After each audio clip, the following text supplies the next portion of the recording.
Hey, Randy Mason here with more from What's Your KCQ?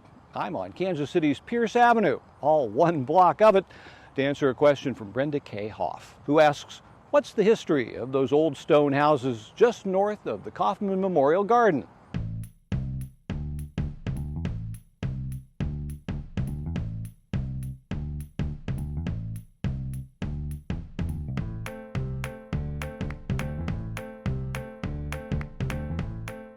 Sometimes these 8 identical houses between Locust and Rock Hill Road are referred to as Printer's Row, so called because William Rockhill Nelson built them around 1908 to provide rental housing for workers at the Kansas City Star. Before he became a newspaper mogul, Nelson had been a builder in Indiana. His Rock Hill neighborhood adjoined the massive estate he called Oak Hall, on the grounds where the Nelson Atkins Museum stands today.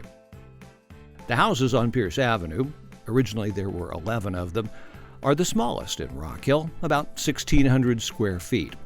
But these limestone and frame structures were solidly built, with 3 bedrooms and fireplaces both upstairs and down. Because Nelson wanted his renters to have unobstructed views, he built on only one side of the street, with windows only on one side of each house for privacy. Another thing that makes the Pierce Avenue houses unique are the backyards. It's one long continuous strip with no fences. That's the way Nelson wanted it to be. And other than this wall all the way around, there never will be because they're on the National Register of Historic Places. But it wasn't easy getting them there. After Nelson's death, the houses went into his trust. In 1949, Kansas City University, now UMKC, purchased them for $5,500 each. First to use for faculty housing, then as offices, classrooms, and even for the studios of KCUR Radio. In the 1970s, UMKC had its eye on this block as a possible site for a new performing arts center. Well aware that raising these houses would raise quite a stink, plans were actually afoot to move them somewhere, but as it turns out, the university eventually found another site, and with the historic designation in place, these landmarks weren't going anywhere. In 1999, when UMKC put them on the market, it marked the first time in nearly a century that private buyers could purchase a place on Pierce Avenue. Karen and Jim Moniger were among those who did. And while some of their fellow buyers have come and gone, the couple and Rover are still there today. Here he is playing golf in front of the house on Pierce Street.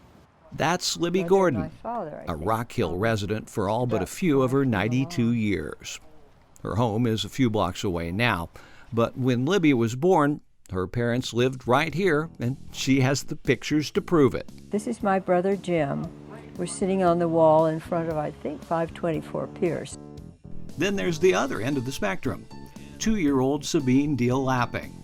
Her parents, Jack and Jocelyn, liked the neighborhood so much that when they outgrew their Pierce Avenue rental, they moved exactly 1 block north to a house with a similar design but more square footage. And something else you can't get on Pierce, a garage. A lot of things have changed in Kansas City over the last 112 years. Pierce Avenue, not so much. For the Kansas City Star and the Kansas City Public Library, I'm Randy Mason asking, what's your KCQ?